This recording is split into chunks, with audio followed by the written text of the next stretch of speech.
is GeoGebra, GeoGebra. I can't even say that word today, right?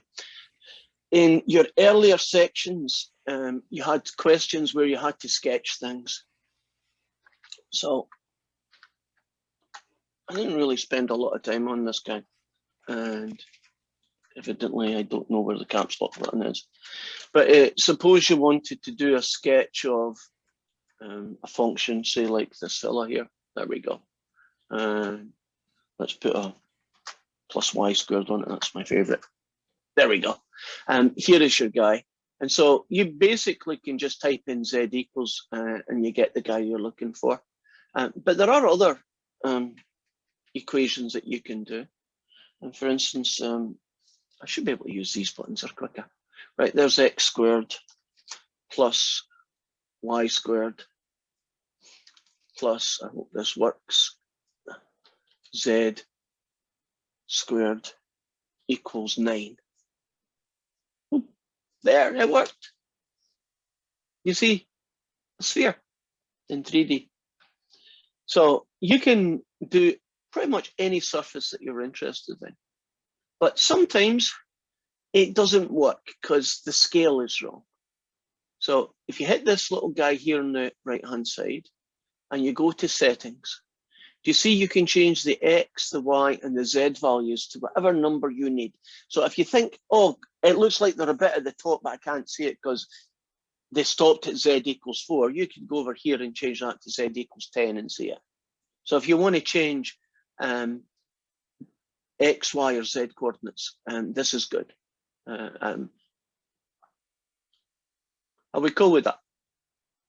Right, so just because I don't think I really did a very good job. GeoGebra is probably more flexible for 3D surfaces, in my opinion. It does a really smooth job. The other one's more cartoonish, but you still get to see it if you want to use the other piece of software. So that was just a little side issue. I also have another thing that I feel I should have covered better. So this is for later.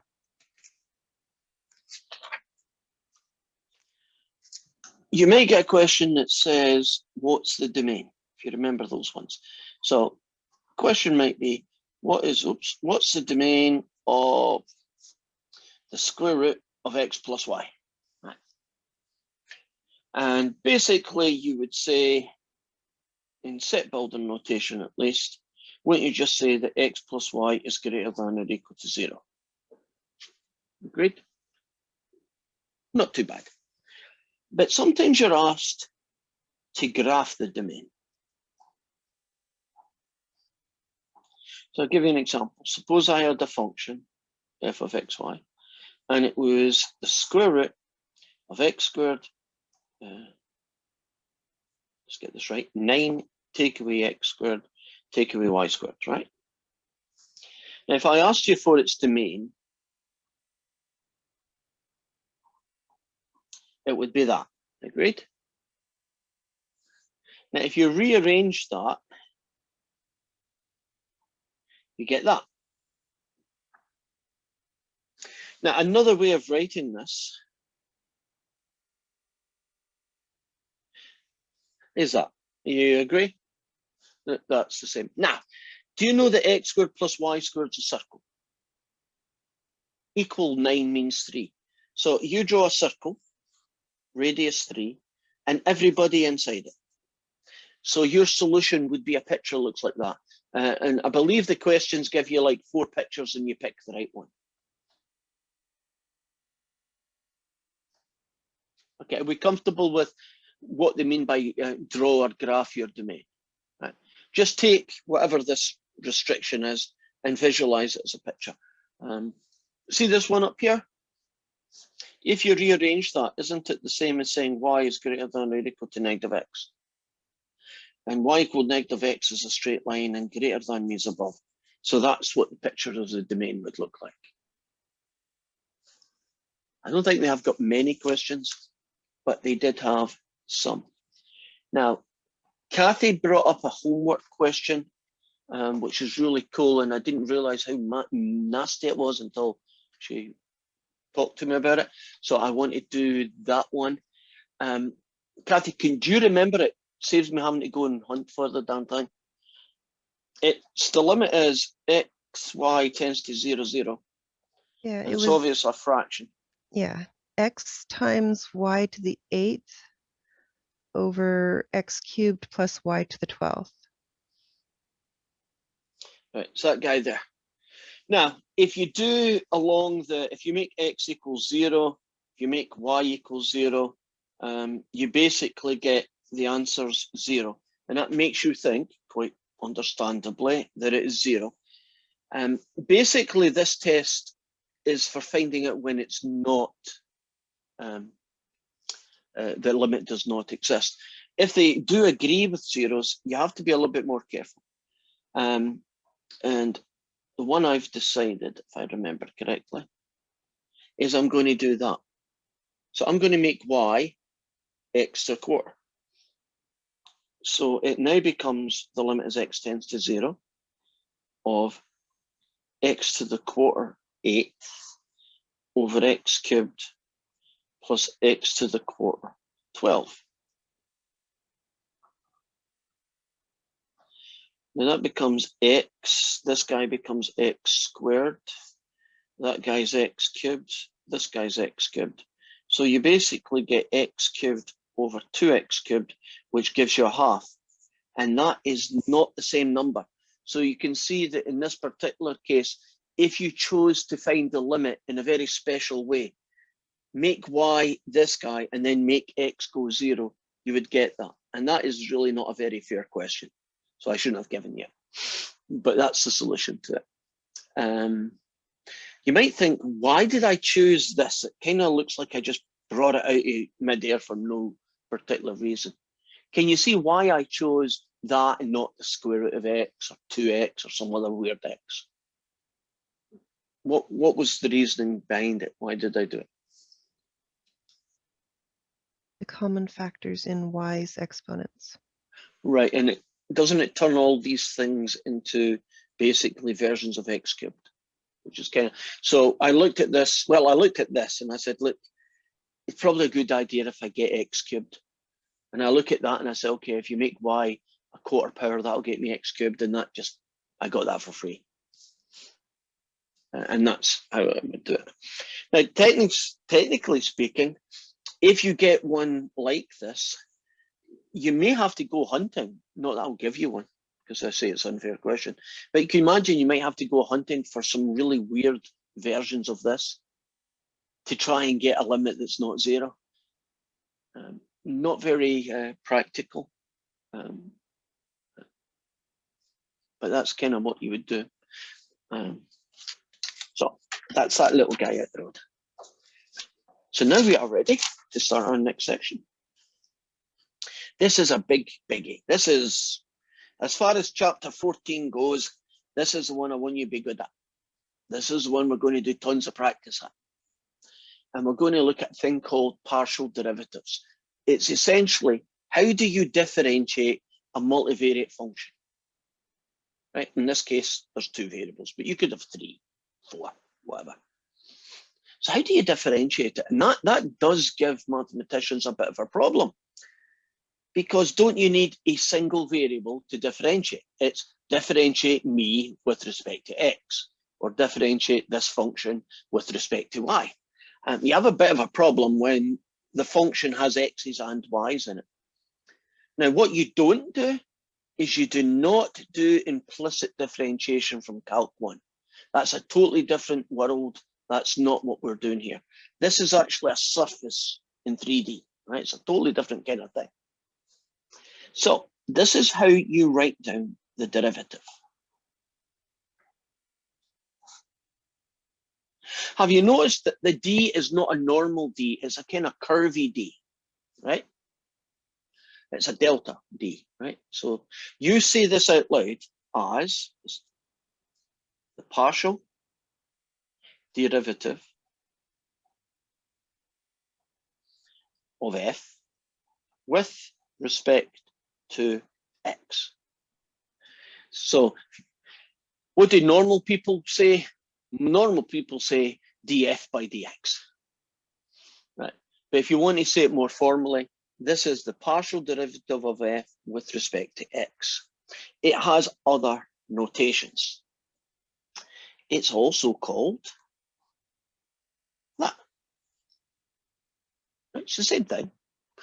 It's also called that. You see the f with a tiny little baby x, that's notation for it. It's also called that. Now, if you rewrite this guy as z equals this guy, it's also called dz by dx, zx as well. Every single one of those notations, every single one of them is the same thing. They're all the partial derivative of the function with respect to x. So are we comfortable that sometimes it might be this way, sometimes it might be that way, sometimes it might be this one, sometimes it won't be called f of xy, sometimes it'll be z equals this, in which case you're more likely to use one of these two notations. Me personally, I like these two notations because they require the least amount of writing. I kind of like that one for the same reason. Okay, so that's just notation, right? That's how we say it. Do you know then you never write down f dashed? Never going to write that notation. And the reason we don't is that that notation doesn't make sense, because which of these two variables are you differentiating with respect to? Well, you might say x because x is always first. No, there is no reason in the world why x is any more or less important in a multivariate function, right? The x and y have equal standing. So we never use that notation, so you're never going to see it. So how do we do partial derivatives? Well, to find the partial derivative of f with respect to x, you differentiate f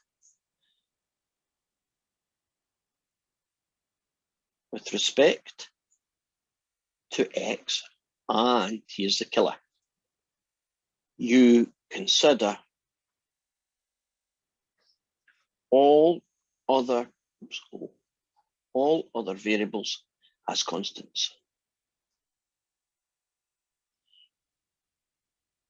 So you treat them, any other, in this case it'll be y, as if they were numbers, right? As if they were constants. Let's show you what that looks like. Let's suppose I have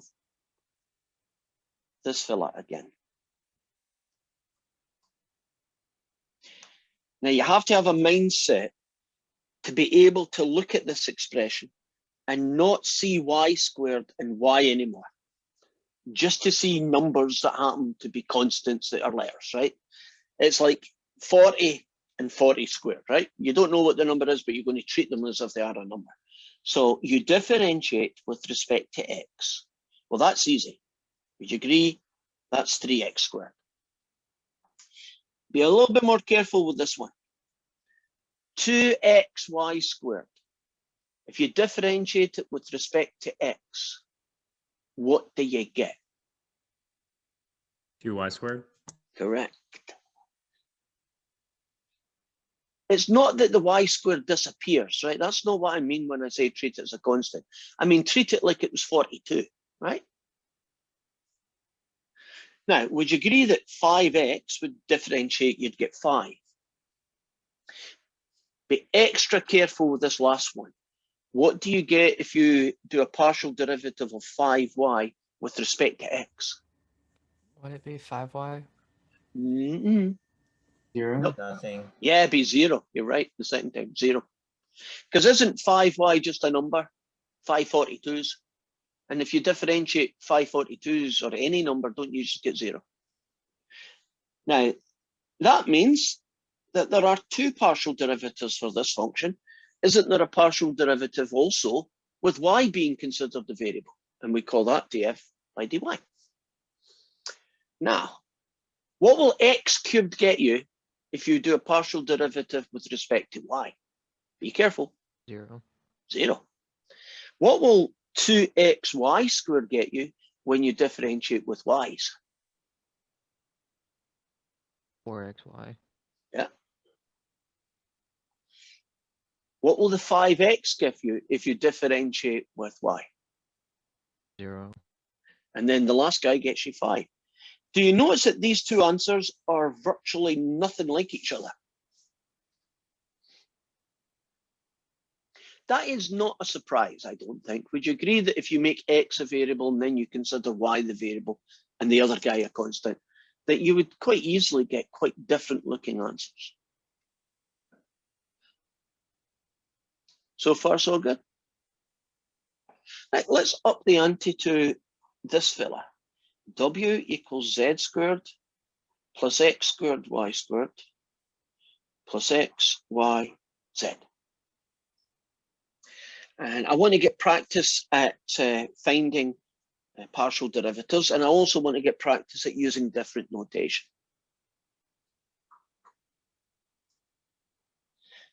What am I being asked to do when you see that notation? Who's going to be the partial derivative variable in this question? X. X. So would you agree that gets you nothing? This guy gets you 2xy squared, and you differentiate this fella, you're going to get yz. Couldn't I also use that notation? But this means I'm now going to differentiate this with respect to y. So that'll get me 0. This will get me 2x squared y. And this guy here, okay, what will x, y, z get you if you differentiate with respect to y?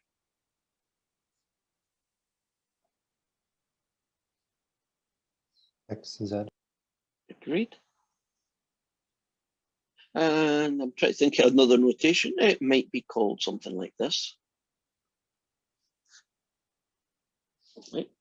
Bit clunky, I don't like that notation, but it works. You're going to get 2z, nothing out of this, and an xy. Are we beginning to get a little bit more comfortable with partial derivatives?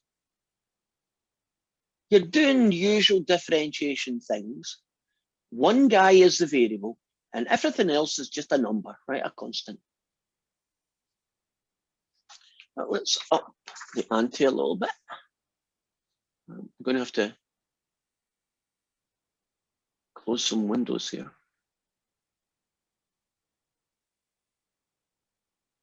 Okay. And let's change some variable names as well. So this is like question 2 from the homework.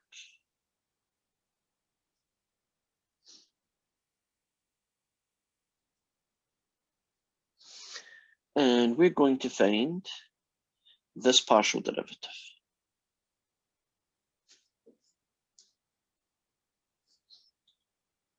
Okay, with respect to x. So this guy here is like, well, I know, 5e to the minus x. Great. Now, if you differentiate this guy, you do get that, but there's something missing.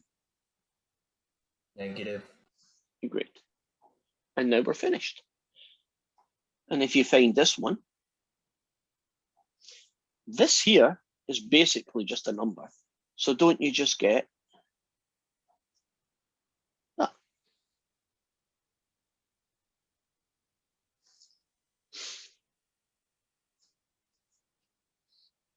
Are we cool? Right. Let's up the ante a little bit more.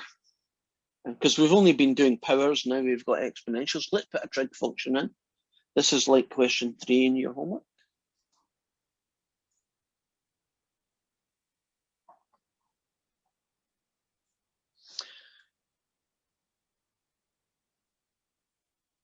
Let's find this fella. Okay. When you look at this, do you see a product rule? Because that's what I see. Can you tell why I need to do a product rule on this question? Because don't we have two different places where x is and it's being multiplied? So since this is going to be a product rule, I'm going to call this piece F, and I'm going to call this piece here the second piece G. And the product rule is F dash G plus F of G dash. So do exactly what you would do in Calc 1, just with the added little inconvenience that you have a partial derivative thing, right? A constant going on. So let's see what we get. If you differentiate this with respect to x, you get 1, and you leave the second guy alone. That wasn't too bad. You leave the first guy alone, and now you have to differentiate the sine of xy. Now, if you differentiate the sine of xy, you do get the cosine of xy. You also get something else. Y before it. Correct. Where did that come from?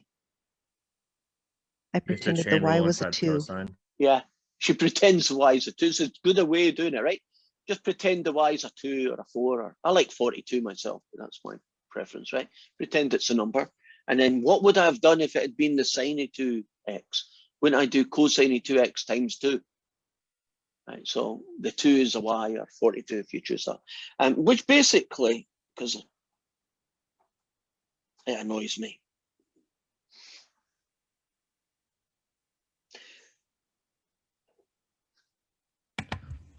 You know, if you were doing that question, you probably wouldn't have written the 1, right? In which case, you'd just write the answer. Professor? Yes. So if we had to take the second, let's say like just hypothetically speaking, we had to take, when we take the derivative of, or the partial derivative of xy cosine xy, would it be like, would it be, when we're dealing with the cosine, would it be like, let's say x and like y squared of, was it negative sine xy? When we're doing the partial derivative of it. I'm not sure what your question is. So we've done this one and you're happy. Are you thinking what would happen if I differentiated this again? Again, yeah.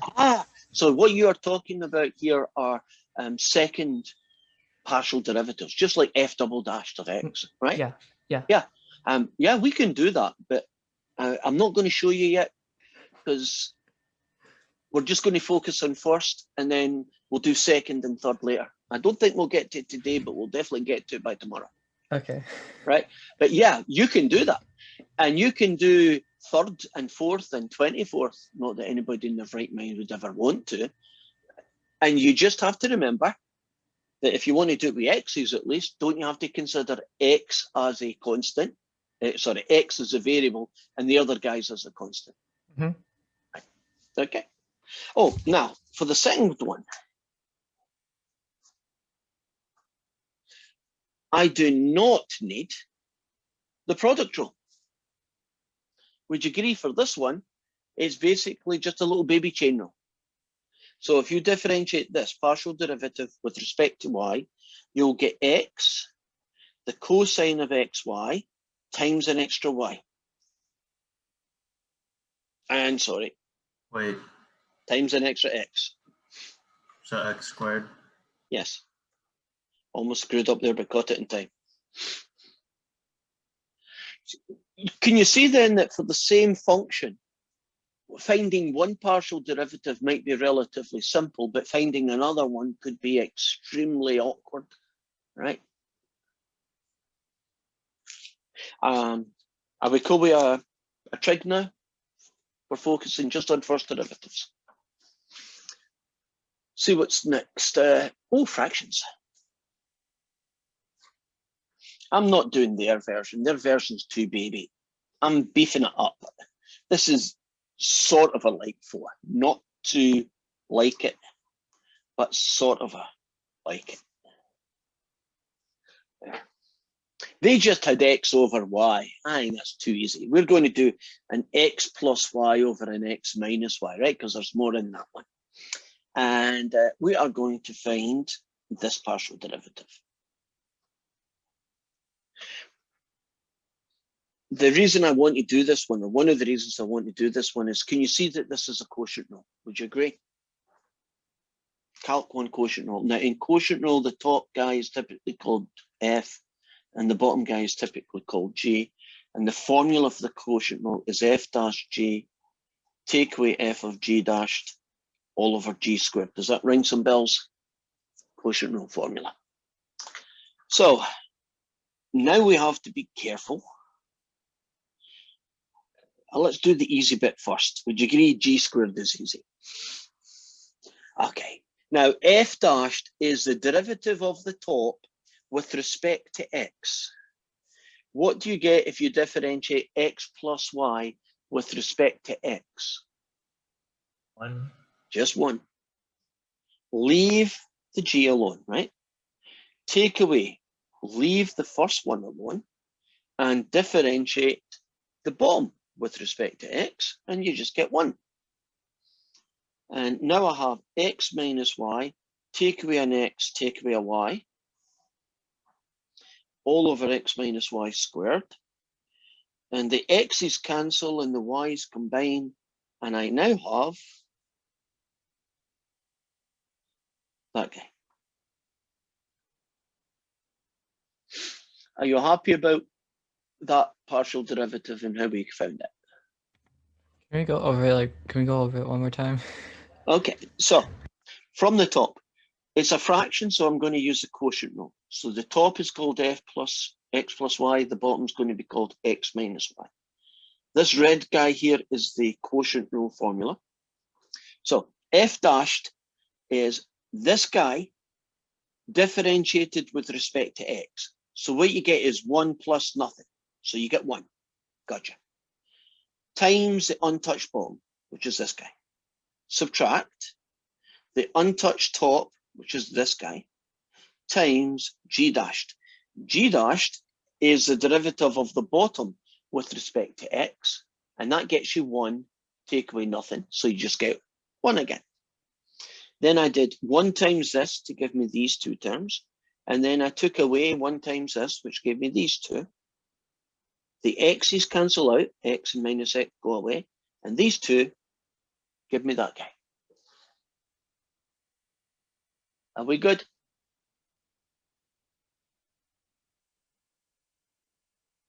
Yes? Yeah. Good. Right. We'll do another fraction. I think fractions are scary. This is just my own one.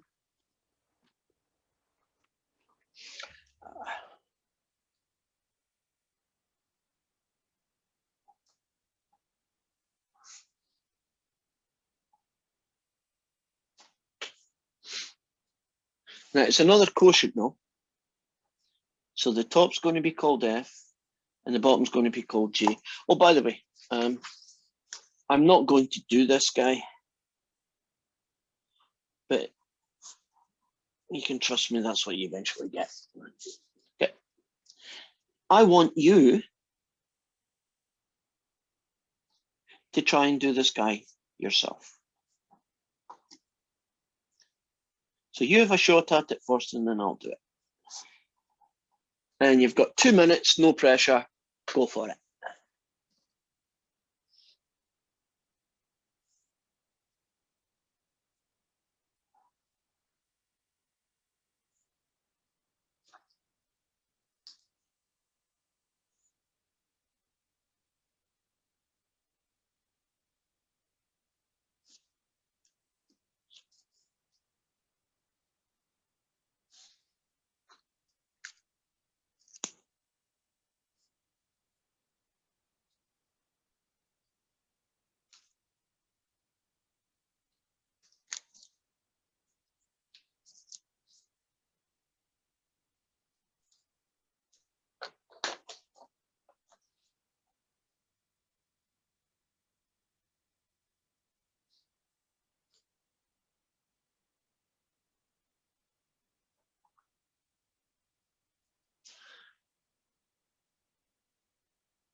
Okay, let's go for this.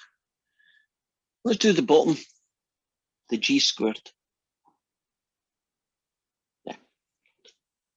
Now, f dashed. If you differentiate the top with respect to x, you will get sine y, right? 2x gets you 2. Times the untouched g, which is x squared plus y squared. Take away the untouched top, the f, times the derivative of g, which is this guy, with respect to x. Are we good so far? Now, if you multiply everything out, you get x squared sine y, you get y squared sine y, and you get negative 2x squared sine y.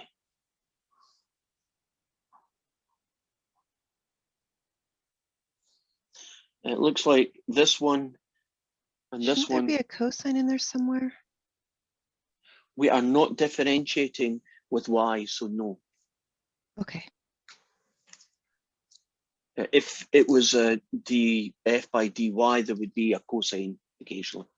But the x's are the only guy in town right now. This guy and this guy partially cancel each other out.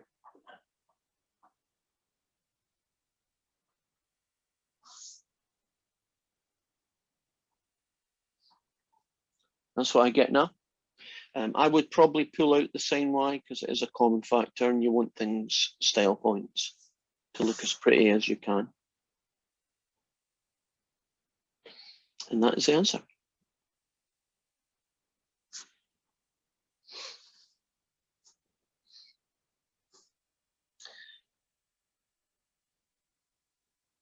Are we good with that now? Right. So let's up the ante a little bit more. And let's do a function. So this is a bit like question 7. Let's do a function of 3 variables. X to the 4, y squared, z cubed, 4yz.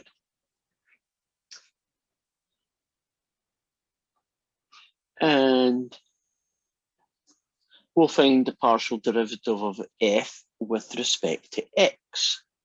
So this guy here, well, he's going to get me 4x cubed, y squared, z cubed. Are you happy about the other bits just get tagged along for the ride? And what about this fella? What will you get if you differentiate the second piece with respect to x? 0. Right, so I don't write any. Now, if I move on to do it with y's, you get 2 x to the 4, a single y, z cubed. But now when you differentiate this with respect to y, you see you got 4z. And then if you do the third and final one, with z's, you're going to get 3, those two guys, z squared. And this, with respect to z, that disappears and you're left with 4y. So those are 3 different partial derivatives.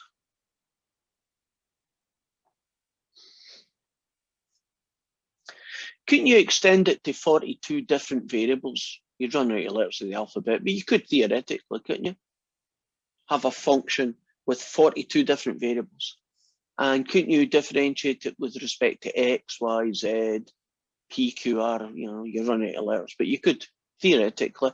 There is no limit to how many dimensions a multivariate function can have.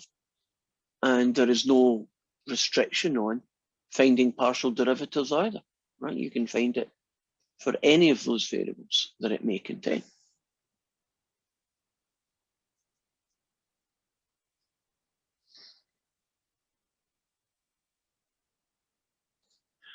Try this fella.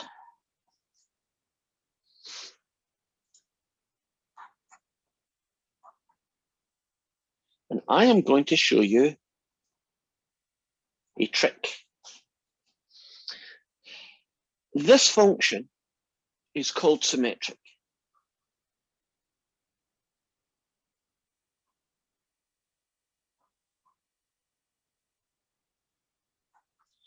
A symmetric function is one where you could switch the x, y's, and z's around, and it's the same function. Would you agree that if I decided to call the x, y, the y, z, and the zx, that I'd still end up with the same guy? If a function is symmetric, you can actually use it to save you some work. In other words, you only need to find one of the partial derivatives, and you can predict what the other two are going to be by using symmetry. Okay, let's see if I can do that. If I asked you to find dw by dx, right, the partial derivative of w with respect to x, this is a chain rule, right? It's a log of somebody. So you get 1 over somebody, right? Times what else? Well, times the derivative of this. Now, with respect to x, would you agree you get 2x? Right? Now, because this function is symmetric, I can make a prediction on what the other two derivatives are going to be. I know this one is dead easy, and you could probably just do it the usual way, but pretend it was a really, really ugly symmetric function. Well, you've already fought your way through the whole process once to get one answer. Wouldn't it be nice if you didn't have to do it 2 more times? Right. So that's what I'm showing you this for. Anybody want to tell me what the signed answer should be based on just symmetry? 2y over x squared plus y squared plus z squared. And then would you agree the third one would just be 2z?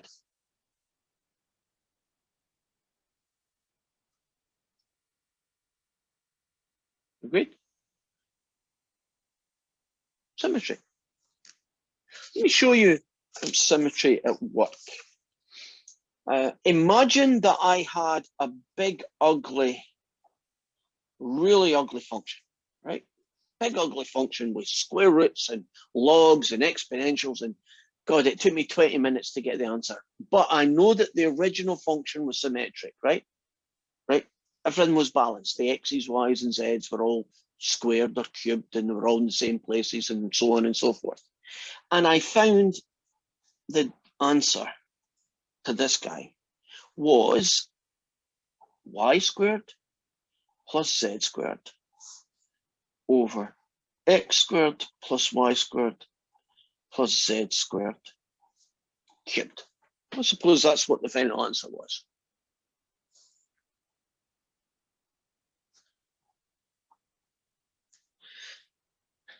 What would the answer,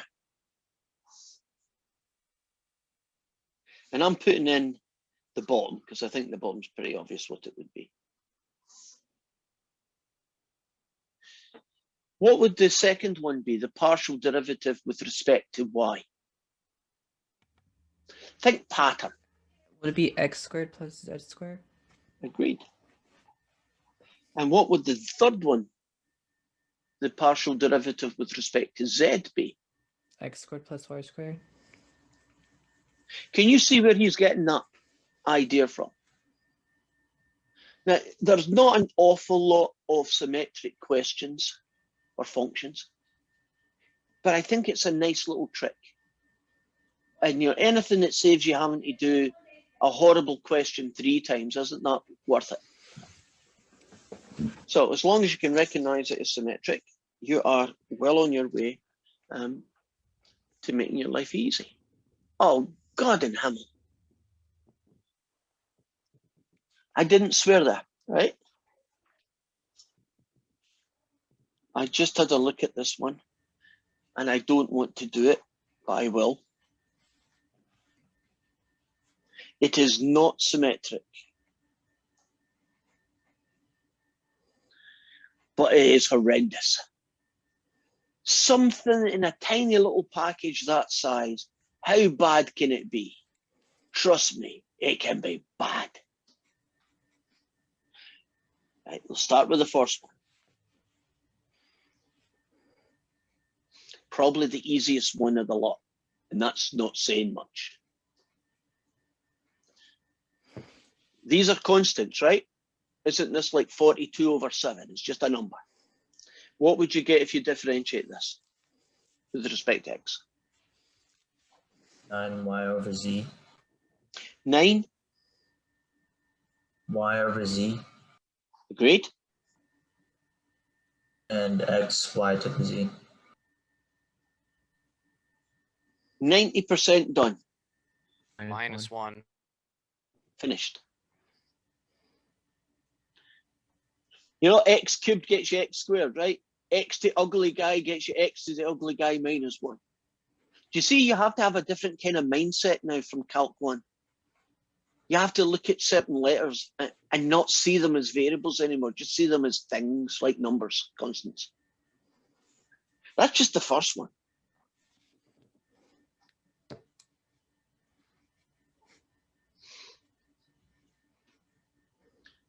This is a chain rule. It's a bit like 3 to the power of y over 4. Well, with a 9 at the front. You notice I've just made the x a 3 and the z a 4, just to get a better feel for what it is. Do you know that when you differentiate 3 to the power of something, don't you get 3 to the power of something times the natural log of 3? You remember that? Okay, let's use that to help us. The 9 is still there, right? It's going to be the natural log not of 3, but of x. And then it's going to be x to the power of y over z. And you then think, God, I did it. No, you didn't. What else is missing? Isn't a little chain rule inside the chain rule? Isn't there another 1/4 missing? What's a quarter look like? Looks like a 1 over z.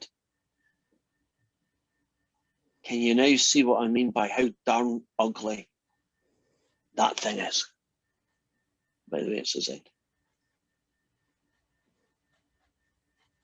You don't want to do many of those guys.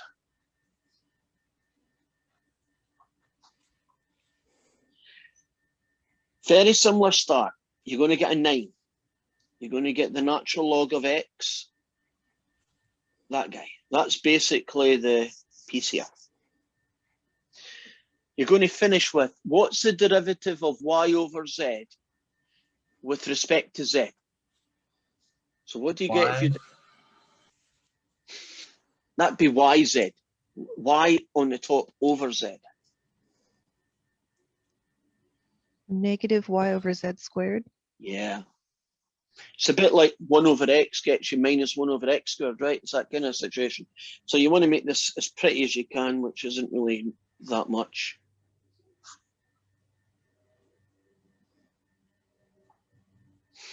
Would you all agree that that question was downright ugly? Put a bubble around that because these are the answers. But if you could do that, then I doubt you're going to have any problems with anything after that, right? Everything else is going to be relatively straightforward. Okay, say hi, everybody. I will hang about for 5-10 minutes for those who need it. Apart from that, bye-bye. Hope you're feeling better, Arwin. Thank you. You're welcome.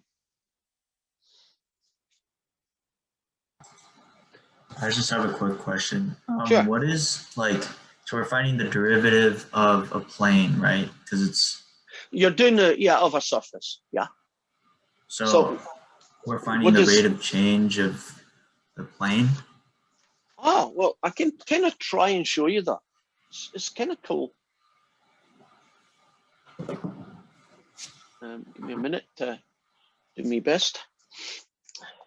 Can we pretend that this is the surface? Right? Darn it, I should have put dotted lines. Right, doing one of my little hill things, right? Now, I'll go up the way with Z, I'll come out the way with X, and I'll go this way with Y. Right, so this one would be f of x, y equals, what will this one be? This will be towards the center is bigger than lower. It'd be something like that, whatever it is, right? If you do the partial derivative of this surface with respect to x, what you're essentially doing is that you're cutting the shape vertically parallel to the y-axis. So can you imagine that you're cutting the shape this way? Now, when you cut the shape this way, can you see that what you end up with is a red curve? Like, imagine that was a cake and I cut it vertically, right? Parallel to the y-axis, right? Through the x, parallel to the y. When you get this little piece of the curve. This partial derivative then is the slope of that curve at any given point. So if somebody went and said, what's the partial derivative of this at 1, 2? Can you imagine this here is 1, 2, and this is where it is on the curve? That's what you're finding. You're finding the slope of the curve that you get when you cut it perpendicular to the x-axis. So it's a number that tells you in one respect. So one of the ways you can use it is if you know what the partial derivative is, say with respect to x or with respect to y, you get a kind of feel for how steep the hill is. Right? If you imagine this as the surface of a hill, how steep the surface of the hill is if you walked in the x direction or if you walked in the y direction. So like at the top of the hill, it would be 0, right? Exactly. At the top of the hill, it would be 0. Do you see that that's how you find where the tops of hills of surfaces are? You find when their partial derivatives are 0. But to be really sure, wouldn't you have to find two partial derivatives? The x and the y would both have to be 0 at the same time to be at the top of a hill. Because can you imagine a hill that went and curved like this? Couldn't you have a little 0 tangent in one of them? But yeah, but not necessarily a hill, right? But if both of them are 0 at the same time, isn't that more likely to be the top of a hill or the bottom of a valley? There is one other shape that you'll get when you do Calc 4, which looks something like this. And it's called a saddle point. Because at that point there, the derivative is horizontal going this way, and it's horizontal going that way. But can you see, if you were looking at it from this perspective, wouldn't it look like you were at the top of a hill? If you looked at it from this perspective, wouldn't it look like you were at the bottom of a valley? And that weird shape is called the saddle point. Right. So you can imagine somebody going this would say, I had to climb upwards to get to there. But see someone over here, wouldn't they say, I had to walk downwards to get to there? You see, it's not a hill and it's not a valley. It's a bit of both at the same time. So in three-dimensional surfaces, you can have a top of a hill, you can have a bottom of a valley, or you can have a thing called a saddle point. Wait, but at the saddle point, wouldn't the saddle point be lower because there's a higher point, or no? Well, it'd be lower for the people who were standing up here. So wouldn't that be the highest point? Yeah, but wouldn't it be higher for the people standing over here? Oh, yeah, I see what you're saying. So it depends on your perspective, whether that's the top of a hill or whether that's the bottom of a valley, right? Quite interesting shape that, isn't it? But if you think of Calc 1, don't you get local max, local min, and a horizontal point of inflection? You remember those guys? They're not quite hills and they're not quite valleys. Remember those guys? So in Calc 1, you do get three situations as well, don't you? Max, min, and horizontal point of inflection. Well, in 3D surfaces,